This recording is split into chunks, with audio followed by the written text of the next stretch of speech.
Good afternoon. September turned out to be a rather strange month, but now we're back to normal, somehow with a bit of rain and autumn feeling. Europe is changing. We might easily agree on that. It's changing in its, perhaps Europe is at its most critical moment for a few decades. There's fundamental uncertainty about the future of the European Union. And also not only the European Union itself, but also some of the fundamental principles and values associated with the European Union. We have to say that as well, that it's related also to democracy, the nature of democracy, nature of liberal societies, and also the nature of market economy as seen as a fairly well supported principle. Now, in addition to this, we have after a Brexit referendum, we are left with fundamental uncertainty about the future relationship between the European Union and the UK. Because lots of issues related to this is also, there's a footnote to this, is of course the future of the United Kingdom in itself. But even keeping that apart, we are now, UK has not informed the EU that it has an intention to leave the EU, so it has not triggered Article 50 yet. And we don't know yet where UK will head, towards a hard Brexit or towards a soft exit. And I think most of us would agree that there's uncertainty about the purpose and direction of UK policy in the future. So that we are left with uncertainty about the mode of association of the UK to the EU, the timing, and the spirit of the negotiations. Will these be cooperative or conflict-oriented? Will it be, let's try to find an amicable solution to this, or will it be us against them? And those elements will also, I think, shape the outcome of the negotiations. Now, the third element is a much smaller element of uncertainty. It's, of course, much smaller for Europe, but even more important for Norway, because this introduces also a bit of an element of uncertainty related to Norway's mode of association to the EU, and potentially also, of course, about Norway's relationship to the UK. Now, today we have this seminar organized as a Europe seminar, part of our Europe activity, part of our Changing Europe research program, and other things that we do on Europe, and also on Brexit. And we have been fortunate enough to have Dr. Nauro Campos with us. He's joining us from London, from Brunel. He's a Portuguese economist.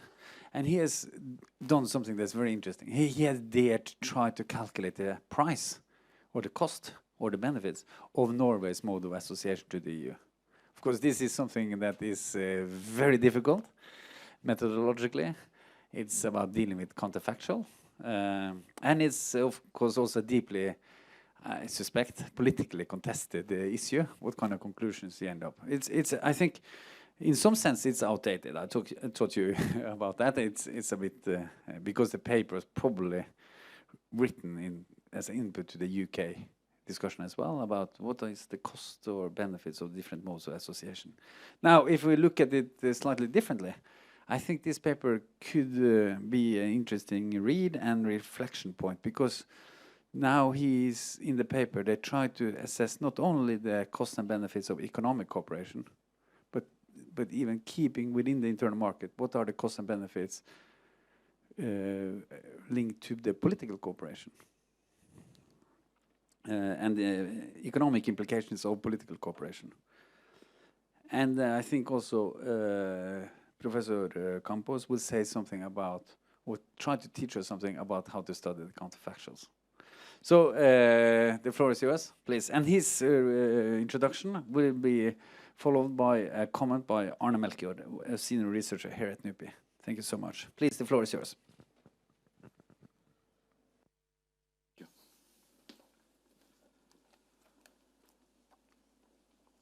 Thank you very much for the invitation. Yes? Okay, technically sound.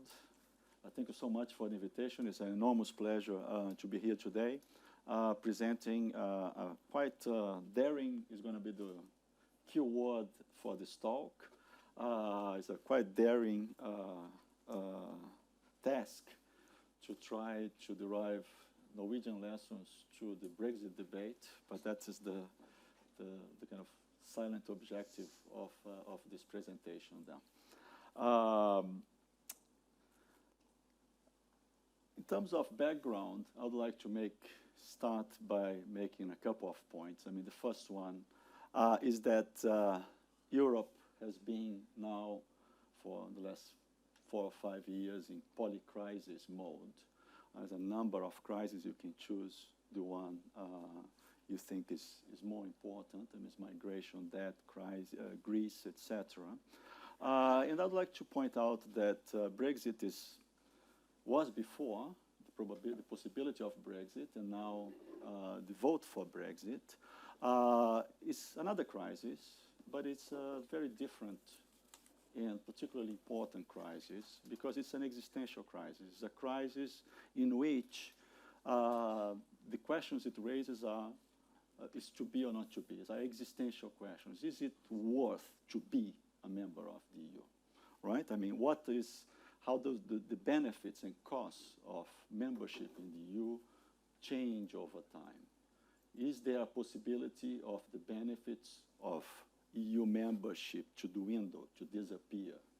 Are there different types of integration that are worth considering, particularly? Does ever closer union has a future, both economic and politically? Those are all questions that I'm clearly not going to answer, but these are all questions that Brexit raises before the vote, raises after the vote. These are questions that will be, I mean, answering these questions is the way Europe will finish the crisis, whichever way the crisis is sorted. I mean, without answers to these questions, there will be no end to the crisis.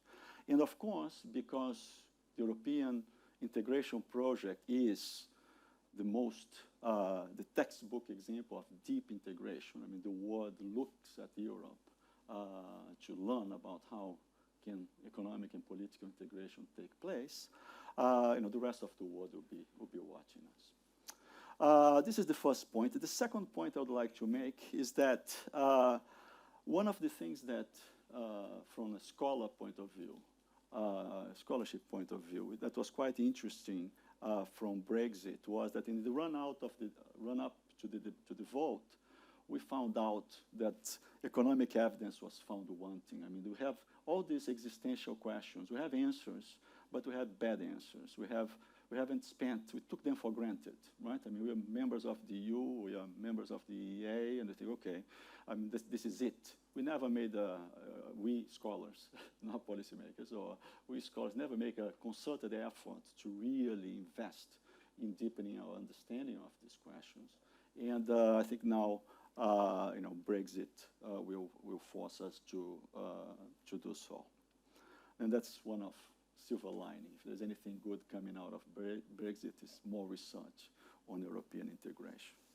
Then my objectives and also the outline of the short presentation, I will try to make 3 points, and I'll try to somehow mix Norwegian lessons in Brexit. Then I'll first tell you what did European integration do for the UK. Second, I will try to derive some Norwegian lessons, in particular the benefits from deep integration. And third and last, I'll tell you what are possible channels, how does deep integration matters for various economic and political outcomes, and they'll talk close back about some speculation about what happens with the Brexit vote and how does these considerations matter in understanding what happened so far in the heat of the moment, of course, because the Brexit vote, as I'm sure you appreciate, will generate thousands of PhD dissertations, and we'll be talking about for the next 40 or 50 years. Then I'll give you some initial thoughts. Okay, then my first point is what has the EU ever done for the UK? And this is a reflection on these benefits of European integration, highlighting the case of the United Kingdom. The way I like to start talking about this issue is to remind people that in economic history there is a subfield that is very prominent, And that subfield is called the British relative economic decline. Economists in dinner parties, I mean, they sit down and talk. What do you do? I do exchange rate dynamics. What do you do? I do game theory. What do you do? I do British relative economic decline. Then this is a very well-established area of scholarship. It's one of our big puzzles in economic history.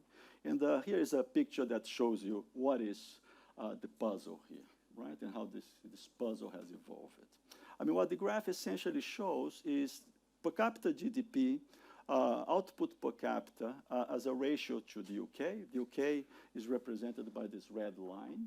And as you can see in 1870, which is towards the end of the Industrial Revolution, I mean, the UK was considerably richer than the US, Germany, or France. That's 1870. Fast forward 80 years later, after World War II, you see that the USA has taken up this top position, but the UK is still considerably richer than France and Germany.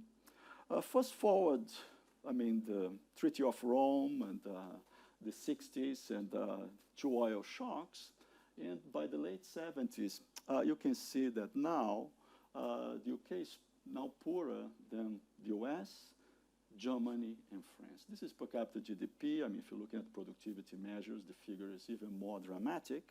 And then this is the British relative economic decline in one picture. It's the secular relative decline of the UK vis-a-vis the other major European partners. But the puzzle, or this mystery that has invited so many research, doesn't stop there. There's a new puzzle on the block. There's a twist in this, which is after 1979, as you can see, in 2007, I mean, this British relative economic decline appears to have reversed, right? Because 20 years later or so, per capita GDP, not productivity, but per capita GDP in Germany and France are now below that of the UK. Then this worries about British relative economic decline may have been exaggerated because over the long run, the UK is doing better again than France and Germany, and even catching up with the US. Then there's this new puzzle. Then there's the original puzzle, which is the relative economic decline, and the new puzzle is why and how does the UK rebound, right? Why this reverse? And 1979 is clearly not accidental, right? The choice of date in that graph, I mean, immediately comes to mind Mrs. Thatcher's package of structural reforms, and quite extensive package of structural reforms that covered a number of other issues. And it was, if you want to be a bit more precise, I mean, she didn't implement very much in the first government, in the 1979 term. But after the Falkland Wars, I mean, in 1983, I mean, she was able to implement the full package, and that's when these structural reforms actually take root. Then, this may be quite a natural fitting, very intuitive explanation. And the point here is that this explanation carries a lot of currency in the UK and abroad. A lot of people believe that Mrs. Thatcher is indeed responsible for this reversal of fortunes in the UK. Now, the first thing we would like to ask is, okay, well, if that is indeed the case, if there is this consensus about 1983 as the turning point in British economic history, what does the evidence say, right? I mean, can we possibly, construct and study the dynamics of the ratios between per capita GDP and productivity between the UK and the original 6 founding members of the European Union? And if Mrs. Thatcher is such a defining element, a defining actor in this turnaround, I mean, I'm sure the econometric evidence would be supportive of a turning point around 83 or 79 or 86. And then, I mean, we'll be very relaxed about it. Well, I mean, let me show you a picture. And what the picture shows is two lines. And this is the ratio. I mean, both lines show you ratios of per capita GDP. The red one shows you per capita GDP ratio between the United Kingdom and the unweighted average of 5 of the founding members.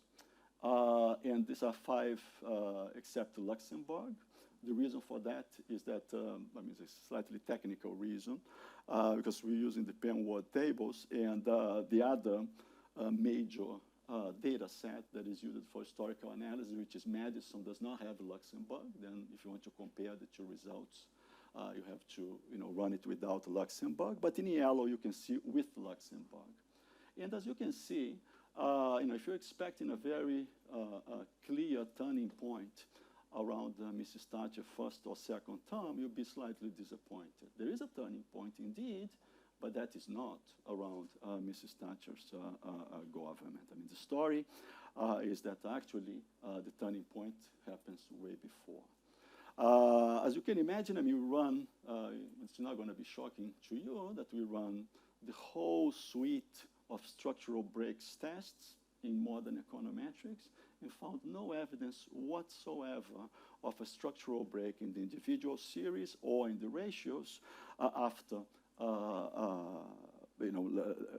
around the terms of Mrs. Thatcher's government. The individual UK series breaks significantly in '94, and of course the ratios, they all break when the UK applies for EU membership for the 3rd time. We have monthly data, yearly data. If I had daily data, I'll put my money that the break happens in April 1969 when Charles de Gaulle resigns and allows the UK to apply for the 3rd and successful time for membership in the European Union. Then if you don't think the per capita GDP evidence is strong enough, this is productivity, right? Then what drives the rebound in the UK? Well, we think that EU membership is a very strong candidate, and actually is a better candidate than Mrs. Thatcher's package of structural reforms. In this graph, we think it's even more convincing because what you have here is just these are the ratios of total factor productivity between the 3 countries that joined the European Union in 1973, namely Denmark in red, Ireland in green, and the UK in blue, to the original 6 members. And of course, Mrs. Thatcher implemented her package of structural reforms in the United Kingdom. She did not implement her package of structural reforms in Denmark, neither in Ireland. Then that type of reasoning will have a lot of trouble fitting this type of picture. Then the point here, the first point I would like to make is essentially this. There is we run a very, very long, large number of econometric tests. We find very little evidence of a Thatcher turning point for the fortunes of the UK. I mean, all the evidence we find regards is surrounding 1969, 1973, which is when negotiations for accession start, and 73 when accession happens. And the first answer that I would like to offer is, what has Europe ever done for the UK? It has helped the United Kingdom to reverse British relative economic decline. Okay, and that's what it did, and that is. There are a number of important implications.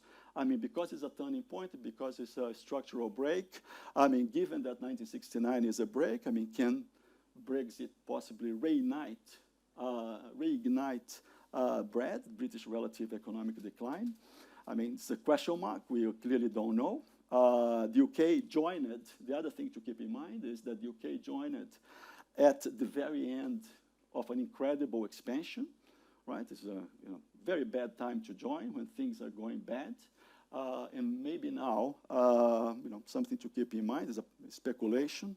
Maybe the UK is living at the very end of a bad period and the beginning of another great expansion of European economies, and then maybe it's a very bad moment to leave. But this is speculation. The point here is essentially that European integration has been so far throughout Europe, but much more in the UK. In the UK has been utterly, utterly dismissed as having any explanatory power whatsoever in explaining the reversal of fortunes of the UK since World War II. And our point is that simply that maybe it shouldn't. We should give another chance to this, this possibility. We think that there is some evidence that shows it played a role.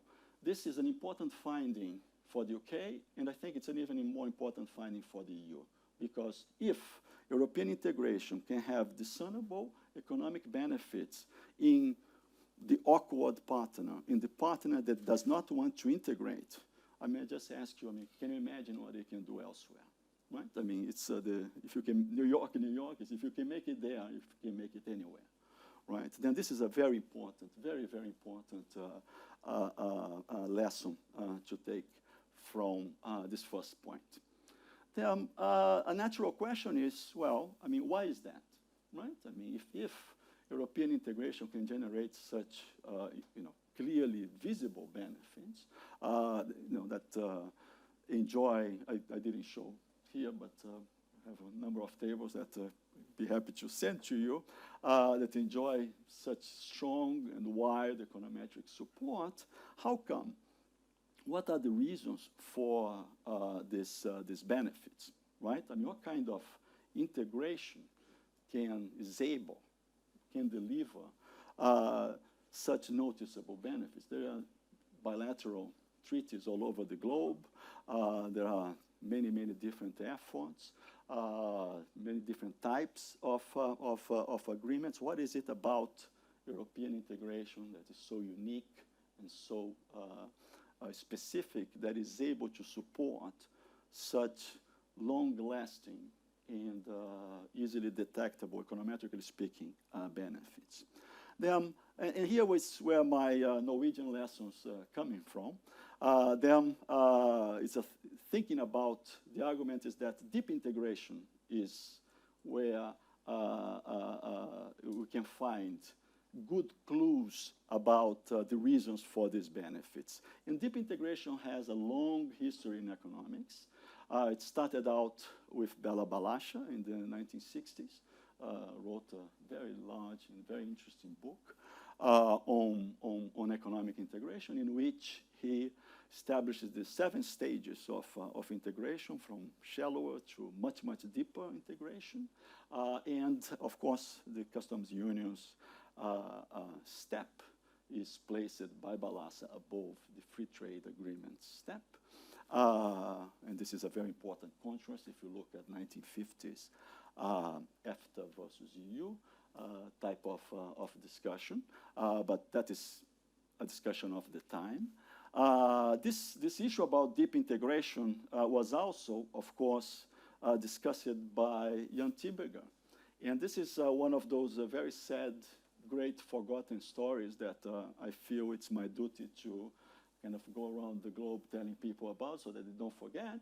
And this is, he doesn't need, he's never going to be forgotten because he won first person who won the Nobel Prize in economics, then he's very well known. But this is a very simple idea that was marketed. The marketing is not very good, right? But he contrasts positive and negative integration. And it's very easy to understand, but also easy to understand why people don't repeat it often. And he says, negative integration is when you cut tariffs, right? That's negative. And positive integration is when you build institutions, right? Common institutions. That's the Tieberger dichotomy, and this is positive versus negative, shallow versus deep.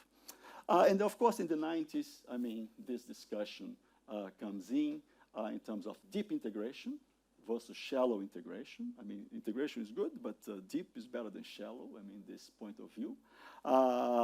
You can see the thread here is that deep integration involves these common institutions.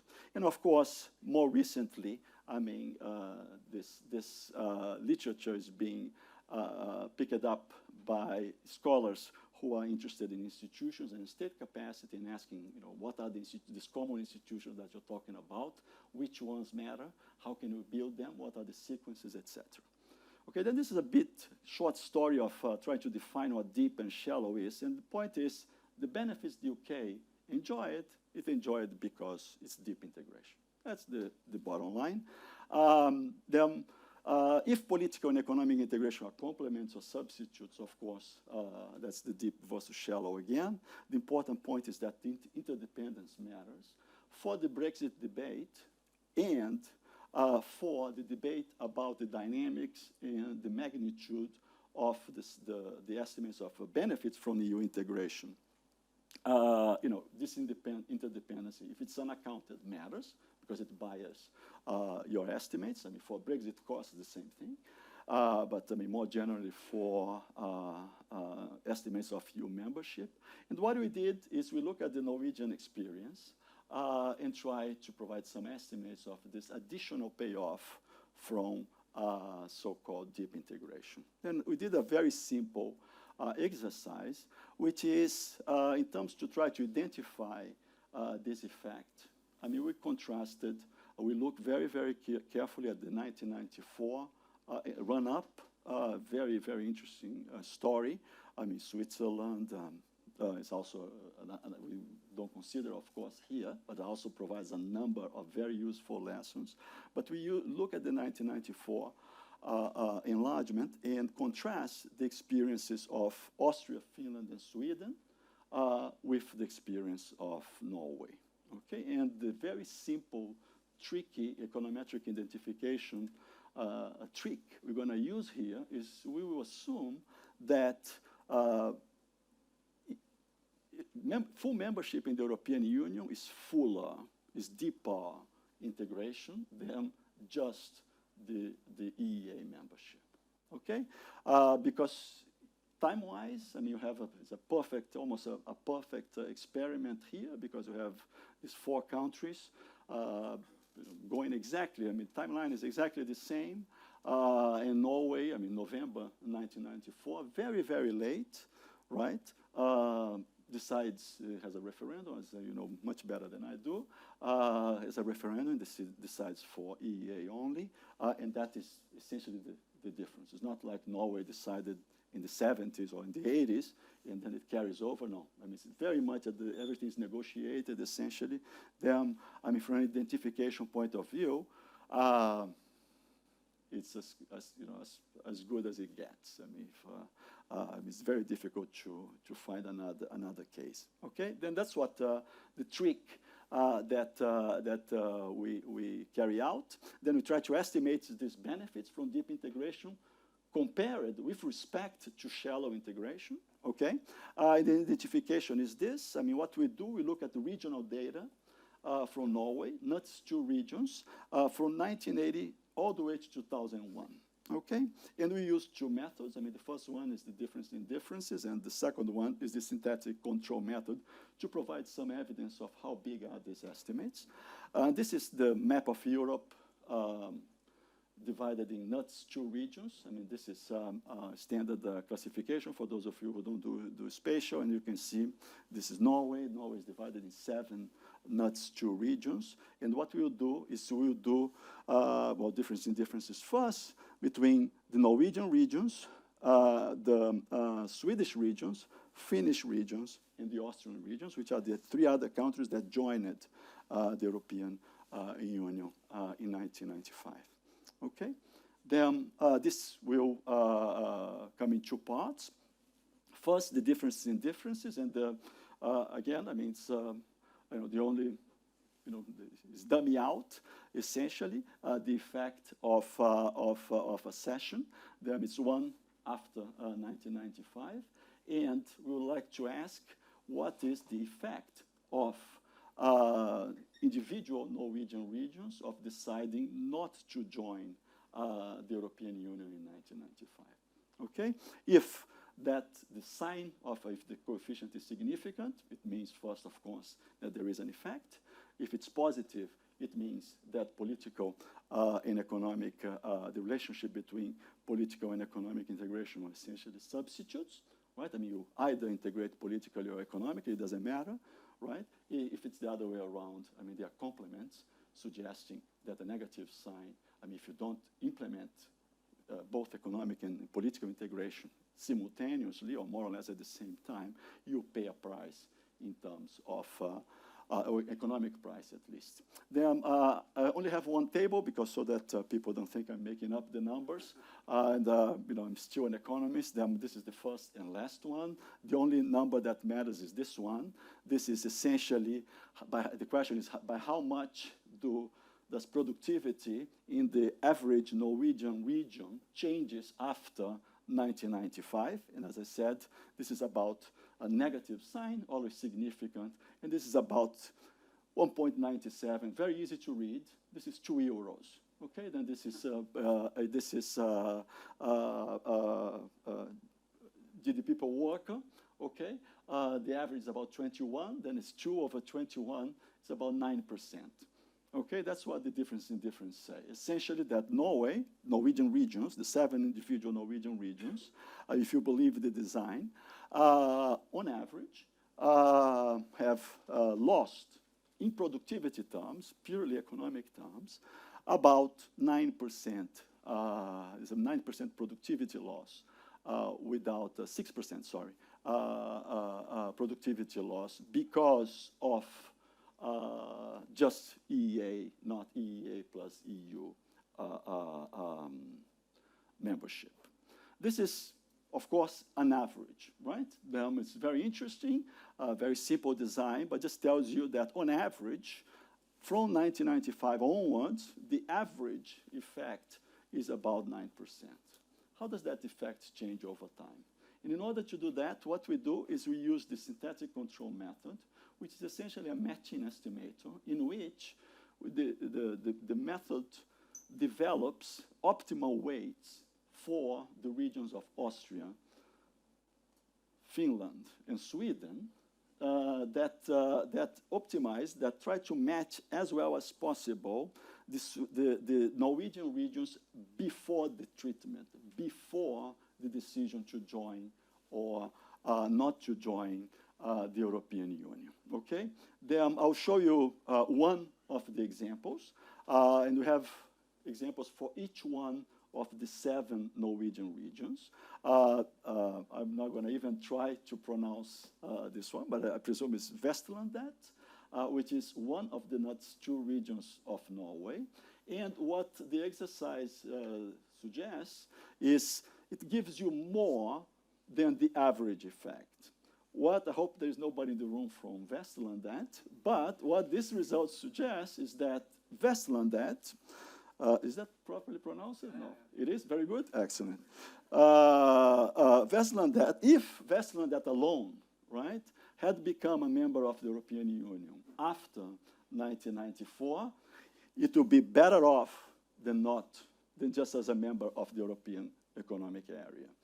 And I mean, we can, for example, I mean, what the method does, just to give a little bit of intuition, I mean, we can compare, we can just take, you know, the Swedish, Austrian, and Finnish regions and average them, okay, right? And then against an average region, okay? But what the method does is beyond that. What the method does is tries to estimate optimal weights for these other regions, okay, so as to match as well as possible to minimize the gap between the fake Vestlandet, the synthetic Vestlandet, and the actual Vestlandet before the shock, okay? Then instead of calculating an average of Austrian, the other two, Austrian, Sweden, and Finnish regions, what the method tells us, right, is that the optimal combination of these regions is as follows. You know, Vestlandet will be about 35% Kärnten, which is in Austria, 62% Småland, which is in Sweden, and about 3% Itä, which is in Finland. Okay? Then what the method does is, given the date of the treatment, given the variables that explain the dynamics of productivity, and assuming that this is correctly specified, assuming that the shock, as you can see here, there is an issue, right, is not anticipated. Here it looks like it was anticipated, right? I mean, because the break occurs a little before, right? You give estimates of not only how this average effect behaves. We know from difference in differences that what the size and the significance of this effect, but how you see how it varies over time. It gets bigger, smaller, etc. Okay? An important thing is that this evidence confirms both quantitatively and qualitatively the findings of the difference in differences. Okay? There's only one. I mean, I'm going to show you all 7 Norwegian regions. There's a lot of food for thought here, and I'm a bit worried to show this, but as you can see, we have the Nord region, Vestlandet again, I mean, it's the same graph, but compressed. We have Trondelag, mispronounced it, Agder, Hedmark, Sør, which I presume is southeast, and Oslo. Okay, and for 6 out of the 7 regions, right, the results suggest, this goes beyond the difference in differences, right? This is much more detailed, right? For 6 out of the 7 regions, I mean, the results suggest that these individual regions will be better off if, in addition to being members of the European Economic Area, they are also members of the European Union.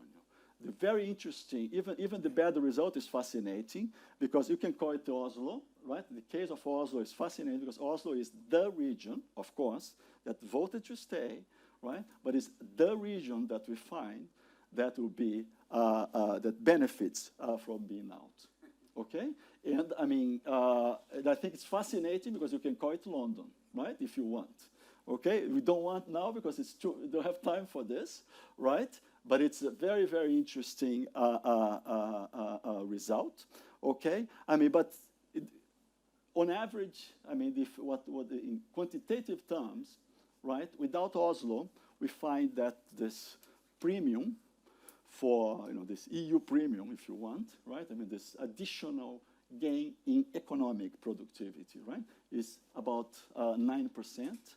Okay, without Oslo. With Oslo, which goes the other way, it goes down to 6%. Okay, then it's still significant. All right, we did, I mean, all sorts of exercises to see how robust these findings are. These are the numbers I just mentioned. I mean, without Oslo, 9%. With Oslo, in productivity terms, 6%. We did, I mean, this is just to see, just a robustness test to see whether or not this model is not very well specified. I mean, instead of, what we did is essentially, instead of letting the method give us the estimates of the optimal weights, we just selected the number of regions, okay, and then we just run about 100 times the same model, so as to generate, kind of simulate the effects and to see whether or not there is a lot of difference. And as you can see, I mean, Oslo still has the quote-unquote wrong sign, if you want. Then nothing changes, but everybody is behaving, all the other 6 are behaving according to what we expected. Why that is? I mean, why that is a very, very difficult issue to address. We have a suggestive correlation that will point towards this kind of political economy stories, okay? And what we find is a very simple correlation, which just shows, I mean, there's no econometrics here, this is just graphs. There are straight lines, but I mean, they're not technically regression lines. And what we find is essentially there is a negative correlation between the size of these payoffs to deeper integration, right, is negatively related to the share of the population that is employed, for example, in two sectors. One is oil, and the other one is fisheries, right? And if you want to understand Oslo, I mean, the bottom part, I think, may be a bit more useful. We find a positive correlation between the size of these benefits from deep integration and the share of employment in finance, right, which, I mean, is concentrated in Oslo, and in central government.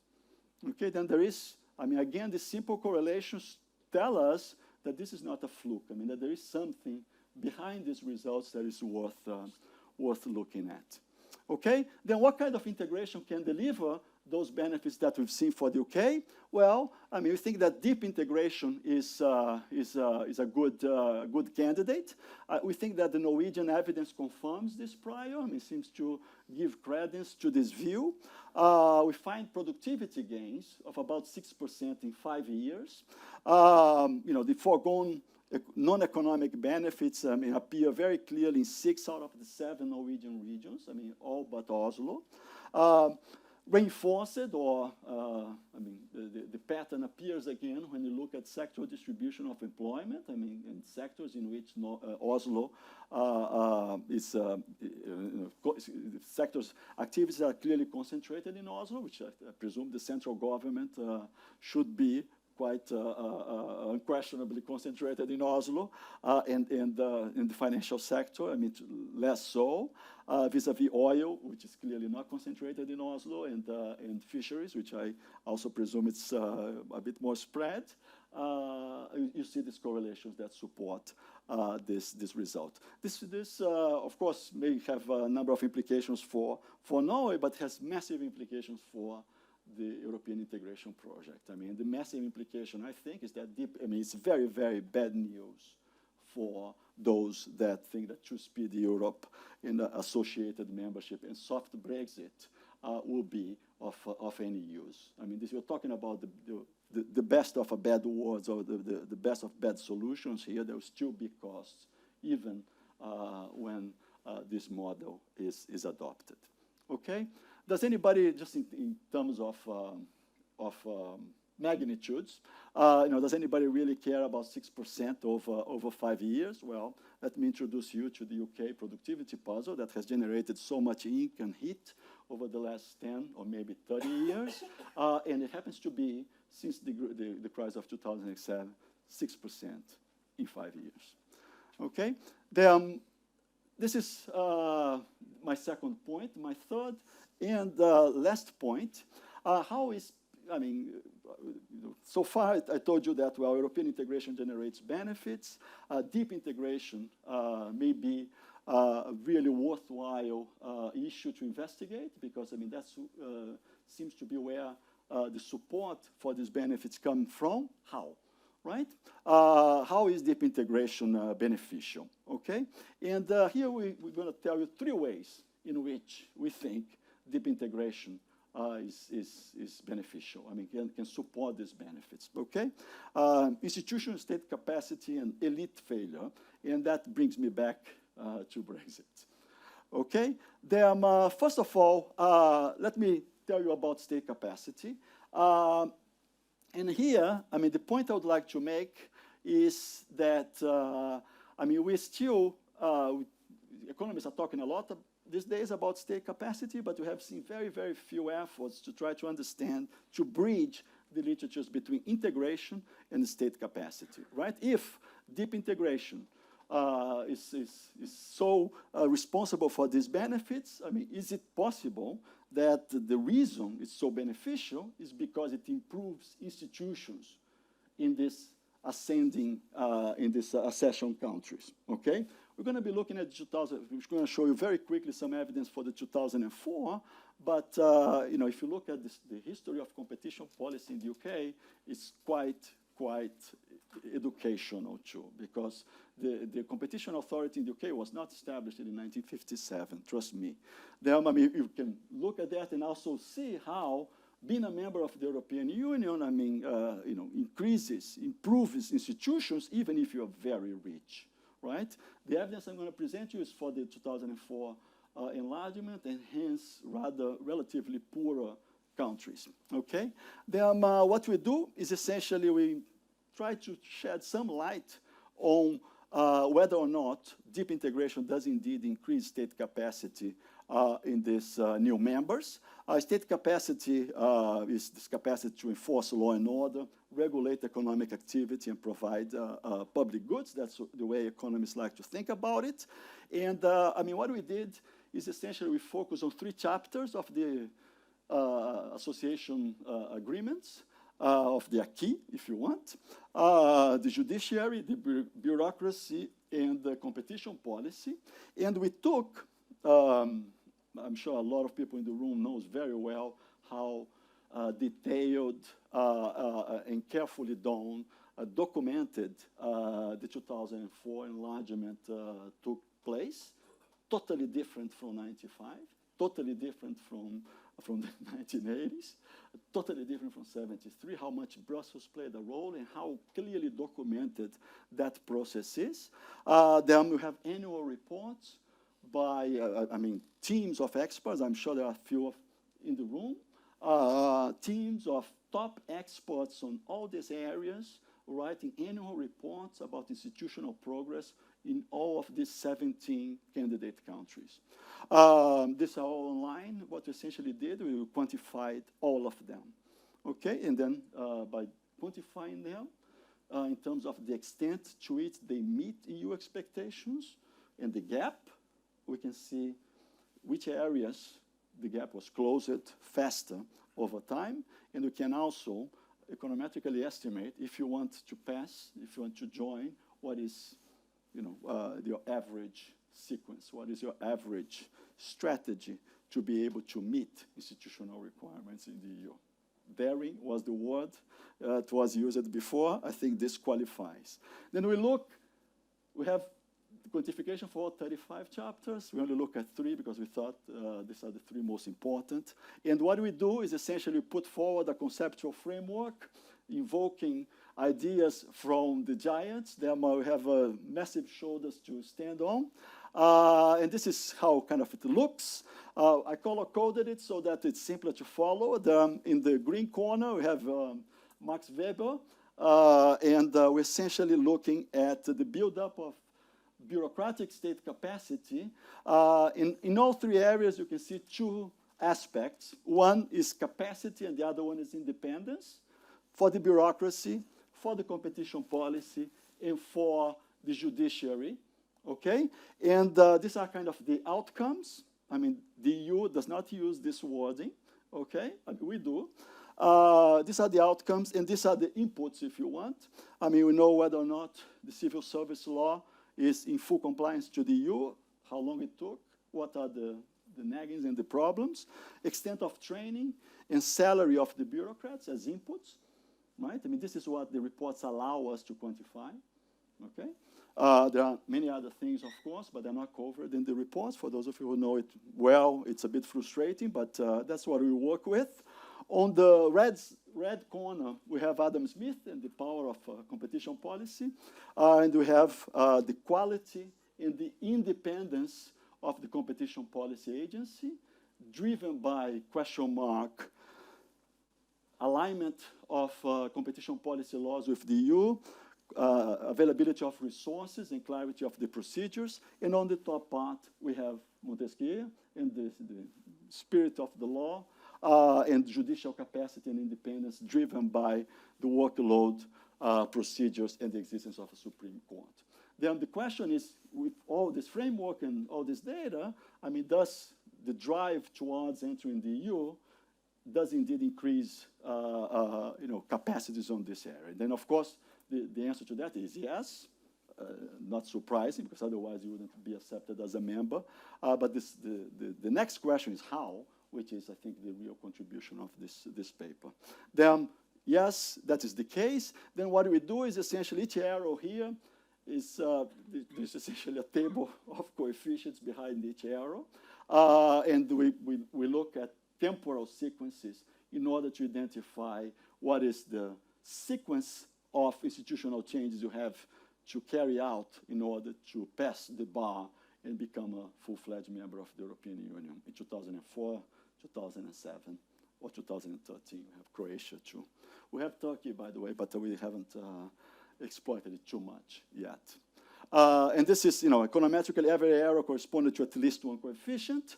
I'm not going to show you 280 tables, but I can just show you the same picture with only the statistically significant ones, and that's how it looks like. Then it's still slightly messy, but much clearer than before, and that's what gives us the sequences, right? And we can identify what are the factors that are important and the factors that are not important in increasing state capacity. Okay, there are two findings here. One I think is very important. Yes, deep integration is increased state capacity. Two, how? How? In this way. I mean, there's something crucial in this exercise, on average, which is the role of bureaucracy. Okay, in particular, in the way that it brings in the other two areas. In other words, there are two crucial relationships, one going from the judiciary to bureaucracy, and the other one from competition policy to bureaucracy, again, to quality and independence of the bureaucracy. And this proves to be the center of this movement, this simultaneous increase in state capacity, okay? And the sequence, if you want, is, civil service law plus training increases bureaucratic capacity, which increases bureaucratic independence. This is a result, if you, T-2, I'm sorry, civil service law drives T-1, really, administrative capacity that drives T, bureaucratic independence. Bureaucratic independence and judiciary capacity is the vortex of institutional building in this story, because this is where it stops. It's the only pair in which you have this two-way relationship, right? It's the only pair in which we find causality flowing both ways, if you want, okay? And there is a, relationship to competition policy that is of that side, okay? And this is one way, right? You have these big benefits. How? Why does deep matters? Well, because even, the poorer countries, it increases state capacity massively. In the rich countries, again, I didn't bring the competition policy story in the UK, it also has the same effect at the margin, okay? Maybe smaller, but equally important. But there are two more ways in which deep integration may matter. The first one is state capacity. The second one is it creates a constituency for integration, okay? And I think that the story here that we have in mind is, if you think in the UK in the 60s and the 70s, what the prospect of European integration does is puts these guys together, these guys who, will invest in high tech, these guys who will be responsible for shifting international trade from the UK, from the Commonwealth to the EU, from trade patterns that mostly driven by comparative advantage to trade patterns that are mostly driven by supply chains and high-tech kind of products. And as soon as you say that, right, I think it qualifies massively the Thatcher story. Right? Because as much as I love structural reforms and as much as I love good stories, right, it's not just that there is no econometric evidence whatsoever for the Thatcher turn, okay? But as soon as you start to think, wait, she cannot possibly come in, right? This is kind of biblical proportions, right? There's some irreality about it, of coming in with this wonderful package of reforms and passing it through and implementing. But it cannot be that way, right? There must be a constituency. There must be a group of potential winners that are ready to compete in Europe and are clearly sick of having to compete in the Commonwealth, in which the profit rates are much smaller, right? Or over time are not as promising as competing in Europe, okay? And that's why, right? Thatcher may be important, right? But the point I'd like to make is that, well, maybe the reason she's really important is because the UK joined the EU in 1973 in response to these changes in political elites. There's a wonderful, wonderful parallel with the French, right? If I really recommend, I cannot recommend this highly enough, there's a wonderful book by William Adams in 1989. It came out by Brookings, and starts talking about France as a very not excited member of European integration and the challenges the French entrepreneurs would face with joining with the EU project, if you want, and how there's a shift in French elites, right, which was not permanent, because when de Gaulle comes in, he's not that enthusiastic about the EU, right, but it was just too late. He was too committed to come back, right, and change things. Then he had to go along, right, and these French entrepreneurs drove the French economy, right? I mean, if you look at the performance of the French economy between 58 and 73, grew faster than Germany, right? I mean, it's a real success story. And I mean, if these political economies, these constituencies for integration play any role, maybe they play here. Third and last point is how does why deep matters, and this I come back to Brexit, and I hope to finish. How deep integration matters, and my point is elite failure. Again, I mean, we don't know why Brexit happens. This is going to take a long time. Thousands of dissertations coming on the vote. But I think, very humbly, that why did Leave win? There are three reasons that are not receiving enough attention, and I call them the three Cs. I call them the three Cs in a piece provocatively titled Lousy Experts. And the three reasons are Cameron, the city, and coverage. And this is, without deep integration, elite fails, right? The probability of elites failing is bigger when you are alone in the world. I think Brexit happened because it was a failure of the political elite. This was a referendum that was called at a bad moment, in a bad way. And it was, the campaign was fought, was, sad. I mean, it was clearly the wrong strategy with the wrong arguments. There was a total failure of the political elite. And if you look today, if you're looking for evidence, you have a cabinet in the UK in which 2/3 of people sitting around the table voted for Remain. It's clearly in implementing Leave. Right? Then it's a failure of the political elite by that account. By many, many other accounts. The second one that is not receiving enough attention is the failure of the economic elite.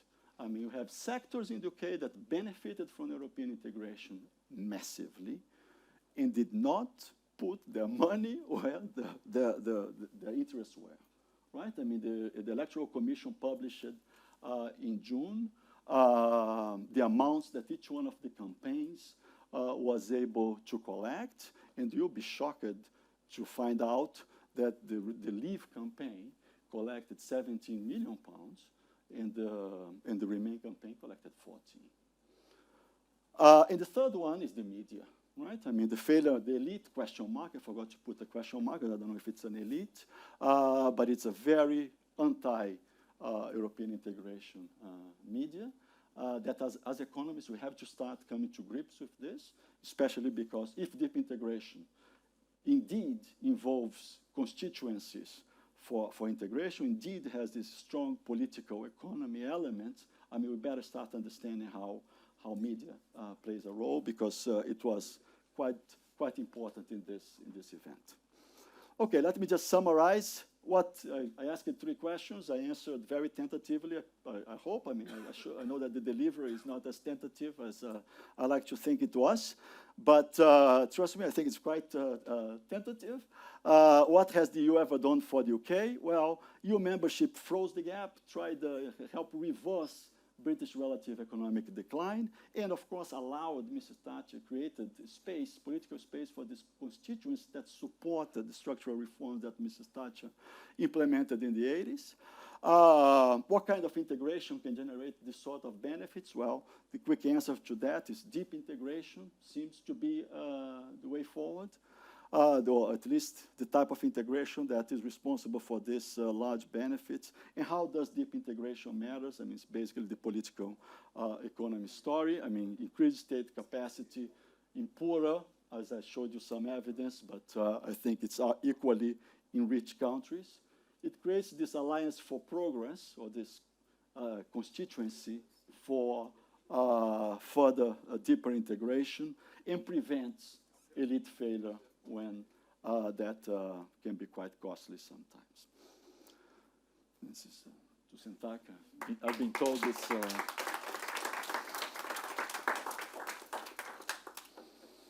you. Thank you very much. Please, you can. All right. Then Arne will make a few remarks. Excellent. Then we open up. Great. Thank you. Thank you. Okay, does it work? Hopefully, yes. Too long. Okay, so we have a couple of slides.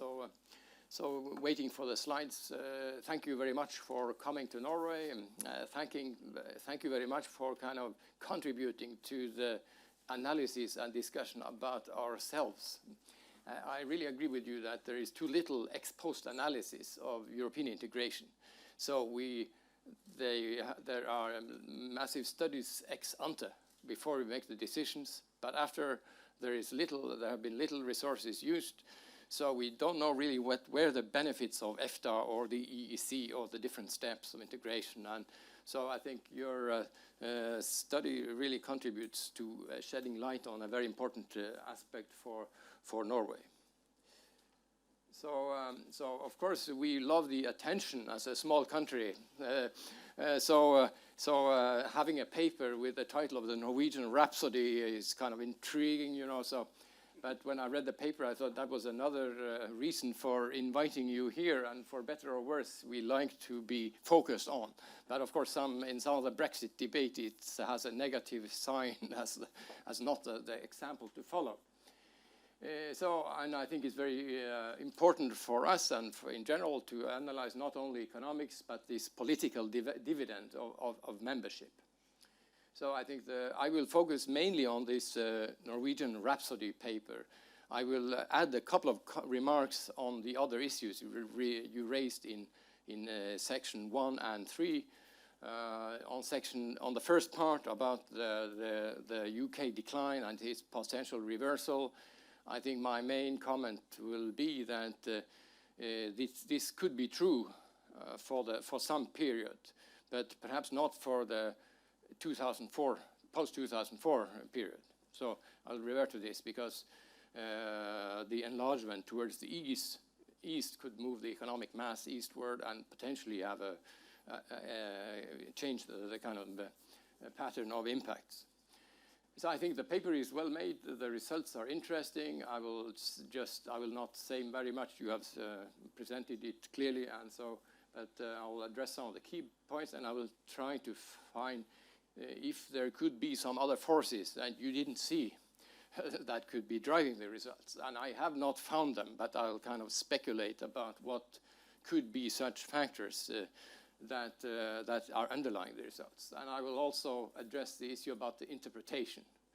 So this story about why Oslo gained, and what is this story about deep integration or shallow integration being good for the center and not the peripheries. I think you have a nice summary in the paper on the Norwegian integration history from our 3 applications for EU membership. Just a minor footnote to this is that the EEA could actually, according to some narratives, the EEA was actually the reason why you had tilted the balance against membership. Because some of the Norwegian political constituencies would think that the most important thing is the economic integration. We don't want the monetary union. We don't want the agricultural liberalization. We want the internal market, and we get that by means of the EEA. So the Labour government thought the EEA was a stepping stone for membership, perhaps at some stage, but for some it was stopping the block, yes. So the Christian Party, for example, they had this. They were in favor of the EA but against membership, and with a 2 percentage point gap, this could be an instrumental thing. I will also address this narrative about deep. And in the paper, you have a lot about being forced to structural reform as the kind of narrative of deep integration. There is also the deepness of the internal market. So in Norway, we like to think that we are really part of a deep European integration, because we have tens of thousands of pages of legislation, and we are the most law-abiding country in the European internal market, adopting secondary legislation in big quantities, and so this is kind of deep integration, and it kind of slips a bit out of Ballassa's steps, and this concept about what is really the deep thing here, it varies, so we have to kind of put it in place. I'll revert to this. You have the 2 main steps about the difference in difference, regressions, and the synthetic control method, where these weights that you estimate often compare the peripheries with Småland with Arna in Sweden, and Burgenland and Kärnten. They're often the outcomes with higher weights in this. But I think it's an interesting method, and I think it's very good for economics that we widen the repertoire of methodology. So in economics, it's been a kind of disease that you should do regression. And nowadays, you should have micro data sets with millions or tens of thousands of firms. That's a good thing to do. If you do something else, it's so it's very good to broaden the repertoire, because we really need it to evaluate many questions. And your results point in the same direction with this synthetic control method. Oslo, you have this result that Oslo stands up with the opposite sign. So, so a first question, since I've been working a bit on the economic geography things, so how could the integration affect core periphery relationships? Could there be some special thing about the hypothesis of a common GDP effect? It could be kind of wrong, because you would naturally expect divergence or convergence depending on the geography and the location of production. And this graph shows from some paper I wrote the NUTS2 regional inequality in the 4 countries. And there is a point missing for Norway in 1996, I think. So, but you see that Norway, Sweden, and Finland follow exactly the same pattern, with increasing inequality after '94. So, whereas Austria stands a bit out. So this is a kind of tentative piece of evidence that there is no kind of special spatial or economic geography pattern that is underlying the results, because you have the same in Sweden and you have the same in Finland. So. And there is this remark on the decline of the UK. In this work, one of the results was actually that the shift, the eastward integration, the eastward enlargement of the EU shifts the economic mass towards the east. And this means that you could have a kind of relatively more negative impact in the westward parts. So in the western UK and Ireland, according to this, you should have a less positive outcome. Whereas regions bordering the Central European countries succeeding could be better off. So that could be a change from the Thatcher period to the post-2004 development of the European Union. So some details about the analysis, which could be kind of more principled, is that how is this measure of productivity? Which is, you measure regional GDP at constant 2000 prices, measured in euros, divided by employment hours per week, multiplied by 52. So, yeah, so perhaps a little more could be said about this measure, because, so how much is it affected by the output, and how much is it affected by employment changes, other changes in the kind of components of the model. An issue is also that would the results survive in current prices? Because in Norway, for example, had very strong terms of trade effects during the last couple of decades because of oil and other things. So when you evaluate this in current prices, there could be some effects that are economically important, which kind of slip out. And normally, I think you use national and not regional deflators, I guess, for making this data. So it means that if you have different sectoral compositions in the regions, with different regions and differing price changes, so that could kind of be missed. So I checked whether exchange rates effect could be kind of a signal of some, but I couldn't find any kind of pattern of deviation, etc., for Norway. More a detail is that you refer in the paper as a kind of fish as a traditional sector, but it's a kind of heterogeneous sector with a growing segment in fish farming, and the conflicts with the EU about membership was more about the resource control. So otherwise the fish sector is for market access and kind of liberal-minded on trade. So the narrative could be kind of modified a little. Energy is also kind of modern sector in a sense. So the interpretation then. Yeah, so regions like Oslo, characterized by a high level of human capital and efficient public sector, may reap benefits from economic integration without the need for political integration. Whereas the more peripheral regions characterized by lower levels of human capital, by more rigid economic structures, and by the presence of sectors of the economy protected from competition, may benefit from political integration if the latter means eliminating barriers to more efficient economic activity. Yes, so you showed some sectors where you had a correlation with the results. I checked, for example, the key sector, which is exactly not part of the internal market or the EA agreement. So, but if you look at the agriculture in value added, you have Finland on top and the three others at the bottom. So there was a very similar agreement, development for the four countries actually, with Finland standing out. But so you could say that so this kind of lack of reform in agriculture doesn't seem at the face of it to be the kind of main driver, but there could be others. So as I said, the price issue about shifts in regional price levels due to the sectoral composition and using constant prices could be an issue. So perhaps checking more, in a sense, about the economic stats for the regions to see what were really the key changes which could kind of contribute to the change could be making the narrative even clearer, because it's not fully clear that it's the kind of lack of reform in some sectors of the economy. It could be kind of labor laws, etc., other things which could be possible. So it's not, I think, yes. So it's could be elaborated, the narrative underlying it.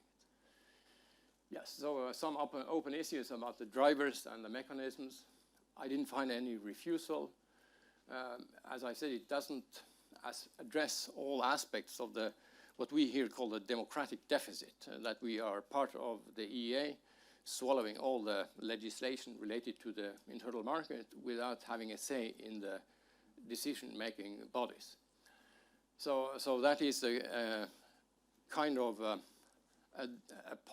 lack of political integration, which we perceive here as being very important, whereas the one you kind of refer to in the paper about the lack of reform in agriculture or possibly other areas is another part of it. So that brings me back to this issue of deep integration and political integration, which are kind of defined in different ways from Palazzo to many other contexts. And for us, this aspect of being involved in all this bureaucratic and legislative processes and the cost of not being in is one important aspect. And we need more research on the ex post benefits of integration. It could be hard because there is spaghetti bowl of trade agreements before and after accession. So it's always difficult to distinguish, but it's very important to know more about it. So very interesting paper and very nice contribution to our debate. Let's hope we have more research in Norway also on the impact here. About Brexit, I will not say much. I think for Norway, I mean, there are kind of three main issues about Brexit and Norway. The first is how UK regulates its relation to the EU, which could, in principle, affect the EEA. Should UK be a member of EFTA? Should it choose the Norwegian way or its own way, etc.? So that has been very much debated. Then the second is about Norway's bilateral relations with the UK. How do we have to renegotiate agreements about trade and division of fish quotas in the North Sea and whatever. And the third issue is about relations to third countries, whether the UK will go it alone, making their own agreements in all areas, new agreements, new deals with the WTO, or whether we'll try to link up to the European and kind of, for example, participate as a third party in existing agreements where they are already a member. So, but I think the first say in all these questions is the UK itself. So I prefer I think we have to wait to know the implications until we know what strategy they choose. So thank you.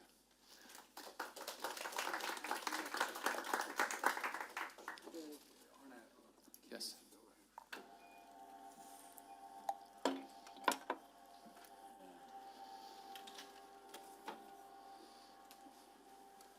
Thank you so much. Let me start by just making two short remarks.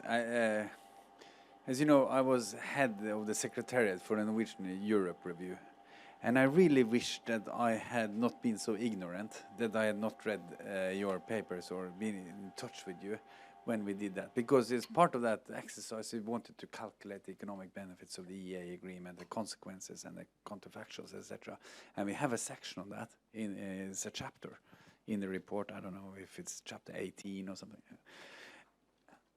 I think that chapter would have improved by referring to your work and being listening to that. Although you had not completed your work, but I think that kind of reasoning is an extremely important exercise. So that's the first point. The second point is that just to support a bit of your argument on state capacity. The main argument I think coming out of the Europe Review report was that the agreements with the EU had contributed to modernize the Norwegian public sector. People don't know this, but prior to joining the EEA, Norway didn't have a competition law. We didn't have proper state aid laws. We didn't have a proper public procurement law. All these things came as an element of the EEA agreement. And in that sense, it modernized the Norwegian economy. And of course, there's also this Ulysses and Sirens problem here, in the sense that in an economy running huge surpluses, but you still have to do some kind of transitions, it is much more convenient for the Norwegian Minister of Finance or any Norwegian politicians to basically say, okay, we cannot do this because the EEA agreement or the EU forbids us to support activities that's not. Now, so it has introduced that kind of administrative, bureaucratic strength, but at the same time, it has not necessarily produced bureaucracy in the sense of red tape. I think that's an important distinction as well, because when we looked at the food agency in Norway,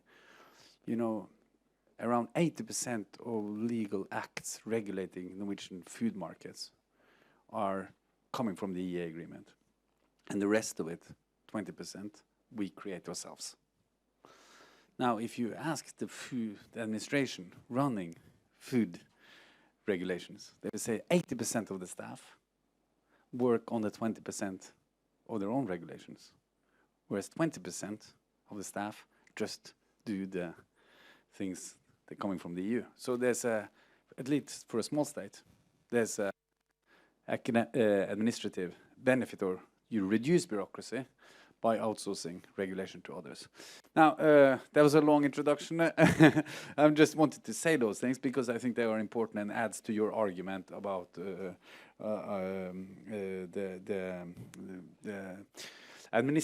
state capacity element related to integration. Now, I leave the floor open for discussion.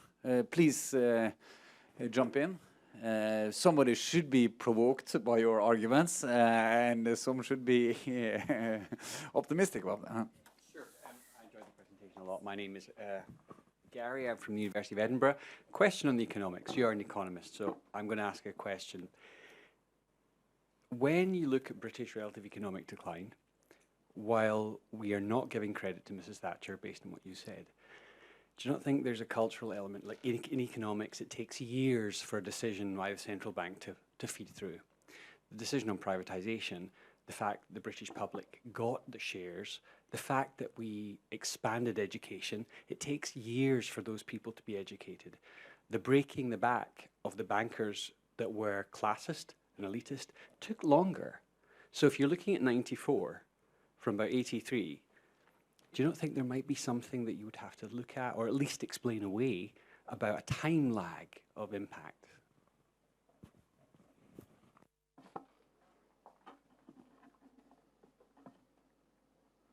Do you want to say something to this?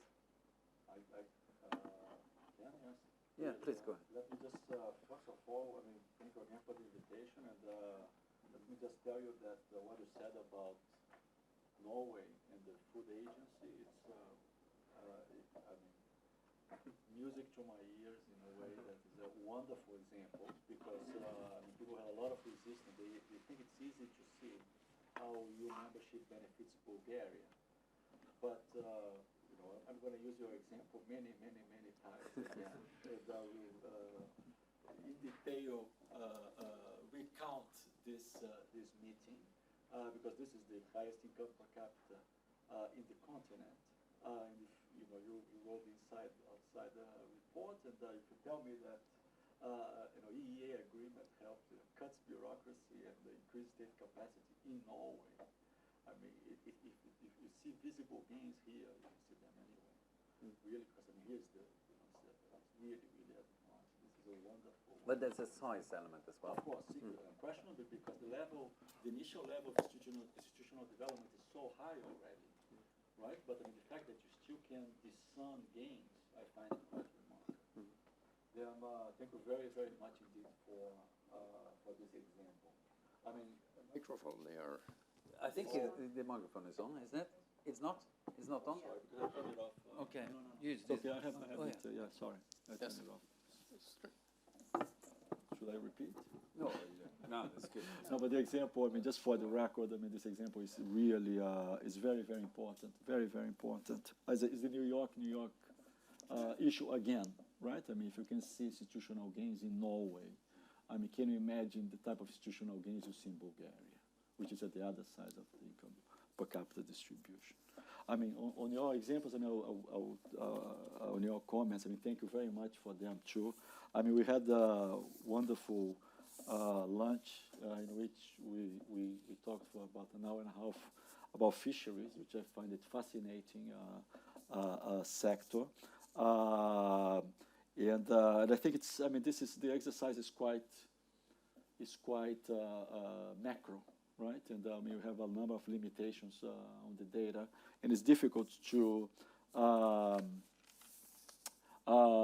step down and look more carefully at the mechanisms, especially because of the data limitations. There's on the identification strategy, there's kind of the good thing and the bad thing. I think the report mentions that the relationship between the EU and Norway changed dramatically once the parameters of the 2004 enlargement were in place, and then it became much more. I think that is a point that the report makes, and I was citing it over lunch too.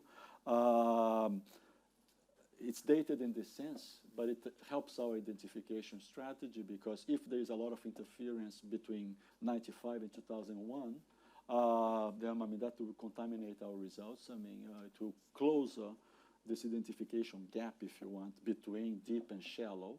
But if authoritative sources say that the relationship really, the gap really starts to close after 2001, 2002, 2004, that helps to preserve the trick, I mean, the miracle of the identification alive for a bit longer than it maybe should.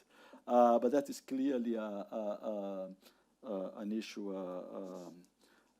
it's an important issue, and I would love to, have more details to fill up the story. I mean, the third point you make, I think it's very, very important, is this, and I think it's a very interesting result for Oslo in these regional differences. I think that, most economists think that, well, coefficient goes the wrong way, jump out of the window and, trash the paper because this is all wrong. But I think that this is, it's a better result that generates much, much, much more light than heat.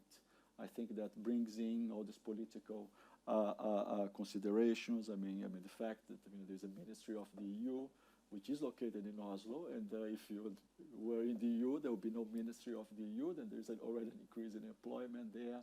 There are all these political constituencies that help, I think, convince people of the importance of. This additional benefit is not pure economics. I mean, it can be measured in terms of TFP, it can be measured in terms of productivity, but the deep roots are institutional. It regards lobbying, interest groups. I mean, who is, who are if the good guys, the guys who, want to compete, clean and fair, that want to create employment, want to, employ new technologies. If these are the guys who are lobbying, I mean, we are okay. This is all politics. This is not, of course, there's the clear economic benefit, but one of the things we complain a lot is that political economy is everywhere in the economics profession these days, except when it comes to look at European integration. Thank you so much for those comments. They are really useful. And regarding the measurements, I mean, we'll look a bit further to try to improve. But this is regional data, 4 countries. There are some limitations there that makes it slightly difficult. Third and last point, I mean, the point from Edinburgh. I'm going to cite you there if you don't mind. I mean, we're not getting given enough credit to Mrs. Thatcher, you said. I didn't say that in any way. I said, is a point to consider. Oh, I see. Because my point is, we are only giving credit to Mrs. Thatcher. Yeah. No. I mean, I think the real issue in understanding the decline is, I mean, it's just incredible. I mean, she gets all the credit, all the credit. And I think it's one of those powerful pieces of conventional wisdom that you don't stop to think about, right? I mean, because when you give advice to developing countries, I mean, you say, well, constituencies are important. I mean, these dictatorships are not good because there's no human history. This is not a one-man game. And as soon as I start to think about how that package of structural reforms was implemented, and don't get me wrong, this has, I think, it has enormous implications for getting out of this crisis now, because I mean, we're asking for structural reforms as a way out of this crisis, right? And it's not going to be Melchior either. It's not going to be Thatcher alone, you see. I mean, there must be a constituency behind that.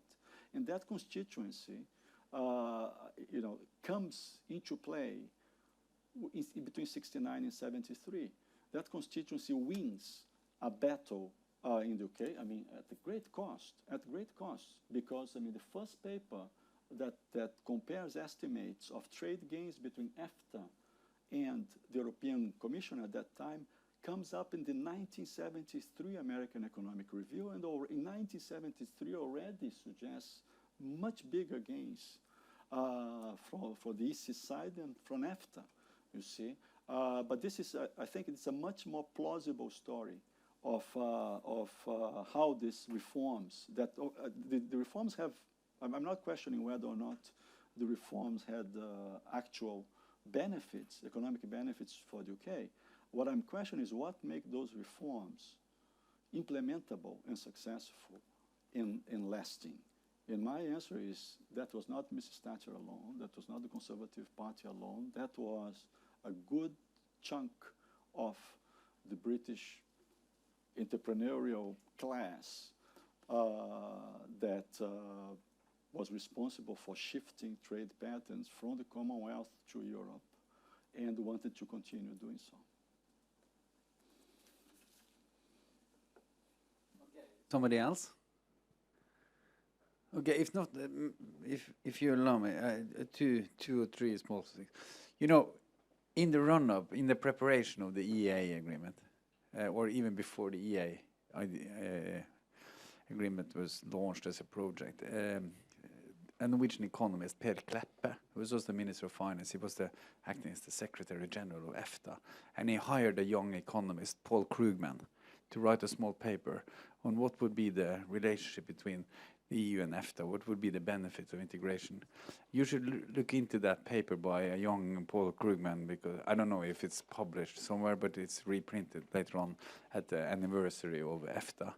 And it talks about the kind of the trade benefits of in EFTA versus the EU and implications of that. And, but 2 points I think is important. You say that you have, as I understand you separate the time span from 1995 to around 2000 or 2000, something like that. And you say that, okay, with the enlargement, things changes a bit, so you don't gonna continue the data for after 2000. And that makes sense because you then get a bit more noise in the system.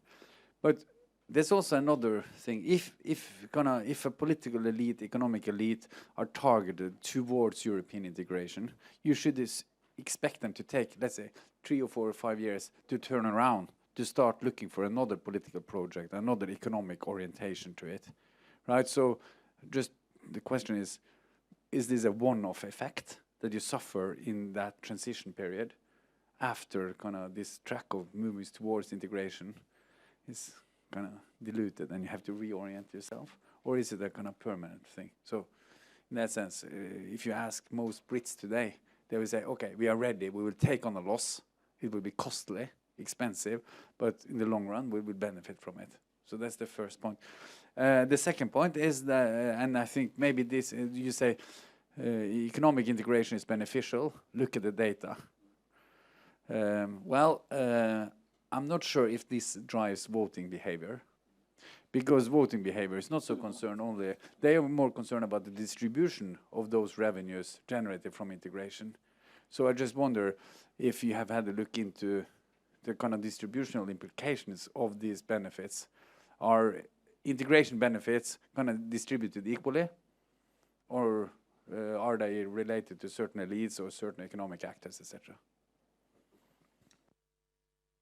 Thank you very much for these 3 comments. I mean, they're very, very good. I mean, the first issue, we actually cut the data in 2001 just to avoid this, I think, yes, I mean, the enlargement and all the noise, I mean, the changing relationship between Norway and the EU. Then the assumption we make is that, you know, the EU, I mean, even the history of the 1994 enlargement is indication that the EU is not enough diplomatic capital, if you want, to deal with all these problems. I mean, remind this is a fall of Berlin Wall. I mean, this German unification, Euro coming in. I mean, there's a lot of the EA, a lot of additional other things going on. But after 2001, and I think this is your report makes this point, after 2004, actually, the relationship between Norway and the EU changes. And this gap between deep and shallow integration that we are using in the paper becomes artificial indeed. I mean, because much closer, and then the identification is much noisier. But that's why we stop in 2000 and early 2000s. The second point on this long run versus short run, I mean, this is a really fascinating question. I mean, I was alluding to this issue regarding the French example. And the fact that I'm sure this timing is everything, but I mean a little bit of luck, a little bit of the constellations too.